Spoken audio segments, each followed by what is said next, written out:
കർത്താവായ യേശു ക്രിസ്തുവിന്റെ നാമം മഹത്വപ്പെടട്ടെ. ഫെയ്ത്ത് വോയിസിലേക്ക് എല്ലാവരെയും ഞങ്ങൾ സ്വാഗതം ചെയ്യുന്നു. 1 പത്രോസ് 3-ാം അധ്യായം 12-ാം തിരുവചനം ഇങ്ങനെ വ്യക്തമാക്കുന്നു: കർത്താവിന്റെ കണ്ണുകൾ നീതിമാന്മാരുടെ നേരെയും അവിടുത്തെ ചെവികൾ അവരുടെ പ്രാർത്ഥനകളുടെ നേരെയും തുറന്നിരിക്കുന്നു. എന്നാൽ തിന്മ പ്രവർത്തിക്കുന്നവരിൽ നിന്ന് അവിടുന്ന് മുഖം തിരിച്ചിരിക്കുന്നു. ക്രിസ്തുവിൽ ഏറ്റവും സ്നേഹമുള്ളവരെ, ദൈവം മനുഷ്യരോട് കാണിക്കുന്നത് പോലെ പരസ്പരം കരുണ കാട്ടുന്നവരും സ്നേഹിക്കുന്നവരും സമാധാനം സ്ഥാപിക്കുന്നവരുമാണ് ദൈവമക്കൾ. അവരോടുകൂടെയാണ് ദൈവം വസിക്കുന്നത്.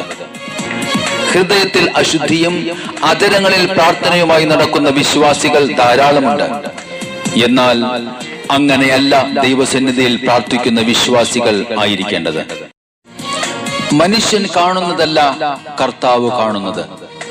മനുഷ്യൻ ബാഹ്യരൂപത്തിൽ ശ്രദ്ധിക്കുന്നു, കർത്താവാകട്ടെ ഹൃദയഭാവത്തിലും. നല്ല മനുഷ്യൻ തന്റെ ഹൃദയത്തിലെ നല്ല നിക്ഷേപത്തിൽ നിന്ന് നന്മ പുറപ്പെടുവിക്കുന്നു എന്ന് തിരുവചനം വ്യക്തമാക്കുന്നു. അതുകൊണ്ട് നമുക്ക് നല്ല മനുഷ്യനാകുവാൻ ശ്രമിക്കാം. മറ്റുള്ളവരുടെ നന്മയ്ക്കു വേണ്ടി ചെറിയ ത്യാഗമെങ്കിലും ചെയ്യുന്നവരായിരിക്കാം. വാക്കിലും സംസാരത്തിലുമല്ല നാം ശ്രദ്ധിക്കേണ്ടത്, പ്രവൃത്തിയിലും സത്യത്തിലുമാണ്. നന്മയെ മുറുകെ പിടിച്ചുകൊണ്ട് യേശുവിൽ എല്ലാവരെയും ബഹുമാനിക്കുവാനും സ്നേഹിക്കുവാനും ഹൃദയത്തിൽ അശുദ്ധിയില്ലാതെ ദൈവത്തോട് പ്രാർത്ഥിക്കുവാനും തുടങ്ങുമ്പോൾ നമ്മളിൽ ആന്തരികമായി രൂപാന്തരീകരണം സംഭവിക്കും. ഹൃദയശുദ്ധിയുള്ളവർ ഭാഗ്യവാന്മാർ, എന്തെന്നാൽ അവർ ദൈവത്തെ കാണും എന്ന് വിശുദ്ധ ഗ്രന്ഥം വ്യക്തമാക്കുന്നു. നമ്മുടെ കർത്താവായ യേശുവിനെ സ്തുതിച്ച് ആരാധിച്ച് മഹത്വപ്പെടുത്താം. അവിടുന്ന് ചെയ്ത എല്ലാ നന്മകൾക്കും നന്ദി പറയാം. നമ്മെ പാപത്തിൽ നിന്ന് വീണ്ടെടുത്ത് രക്ഷയിലേക്ക് നയിച്ചതിനെ ഓർത്ത് ഈശോയ്ക്ക് നന്ദി പറയാം. കർത്താവ് നമ്മെ അനുഗ്രഹിക്കുന്ന വലിയ സ്നേഹത്തെ ഓർത്ത്, കൃപയെ ഓർത്ത് ഈ പ്രഭാതത്തിൽ നന്ദി പറയാം. ഞാൻ എൻ ദൈവമേ നന്ദി എന്നേശുപരാ, സ്തുതിക്കുന്നു ഞാൻ എൻ ദൈവമേ നന്ദി എന്നേശുപരാ. പാപത്തിൽ നിന്നെന്നെ വീണ്ടവനേ, പാറമേലെന്നെ നിർത്തിയോനേ. പാപത്തിൽ നിന്നെന്നെ വീണ്ടവനേ, പാറമേലെന്നെ നിർത്തിയോനേ.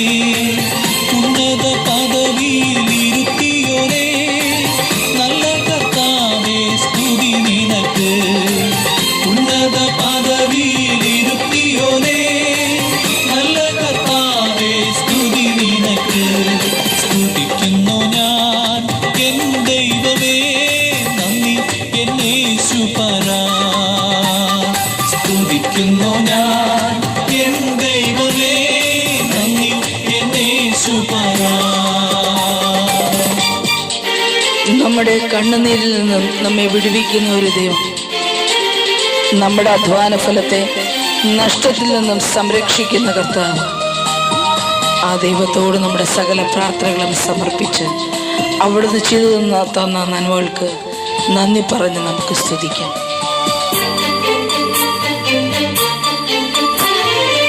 പ്രാണനെ മരണത്തിൻ പിടിയിൽ നിന്നും, ആയുസ്സിനെ കണ്ണുനീരിൽ നിന്നും.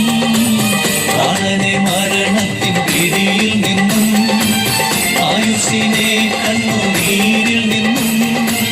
അധ്വാന ഫലത്തെ നഷ്ടത്തിൽ നിന്നും സൂക്ഷിച്ച ദൈവമേ സ്തുതി നിനക്ക്. ആമേൻ, ഹല്ലേലൂയ. അധ്വാന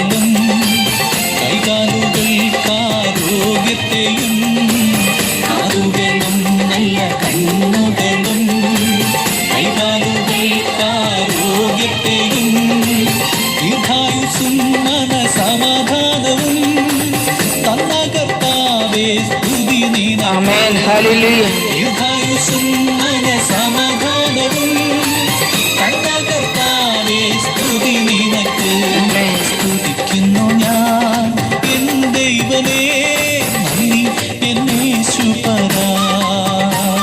സ്തുതിക്കുന്നു ഞാൻ എൻ ദൈവമേ, നന്ദി എന്നേശുപരാ. നമുക്ക് സകല നന്മകളും തന്ന് നമ്മെ അനുഗ്രഹിക്കുന്ന ദൈവം, നല്ലൊരു കുടുംബം നമുക്ക് തന്ന കർത്താവിന് നന്ദി പറയാം. ജീവിത പങ്കാളിയും മക്കളെ ഓർത്ത്, മാതാപിതാക്കളെ ഓർത്ത് ഈശോയ്ക്ക് നന്ദി പറയാം. അവിടുത്തെ ഈ പ്രഭാതത്തിൽ നമുക്ക് സ്തുതിക്കാം, ആരാധിക്കാം, അവിടത്തേക്ക് നന്ദി പറയാം. ഭൗതിക നന്മകൾ തന്നവനേ, ജീവിത സൗകര്യങ്ങൾ തന്നവനേ. ഭൗതിക നന്മകൾ തന്നവനേ, ജീവിത സൗകര്യങ്ങൾ തന്നവനേ. നല്ല കുടുംബം തന്നവനേ, പ്രിയ കർത്താവേ, സ്തുതി നിനക്ക്. നല്ല കുടുംബം തന്നവനേ, പ്രിയ കർത്താവേ, സ്തുതി നിനക്ക്. സ്തുതിക്കുന്നു ഞാൻ എൻ ദൈവമേ, നന്ദി എന്നേശുപരാ. സ്തുതിക്കുന്നു ഞാൻ എൻ ദൈവമേ, നന്ദി എന്നേശുപരാ. ഇന്ന് കർത്താവിനെ സ്തുതിച്ച് ആരാധിക്കുന്ന നിങ്ങളുടെ ഹൃദയങ്ങളിലേക്ക് ദൈവത്തിന്റെ ശക്തി കടന്നു വരട്ടെ എന്നും അതുവഴി നിങ്ങൾ അനുഗ്രഹം പ്രാപിക്കട്ടെ എന്നും കർത്താവായ യേശുക്രിസ്തുവിന്റെ നാമത്തിൽ ഞങ്ങൾ പ്രാർത്ഥിക്കുന്നു.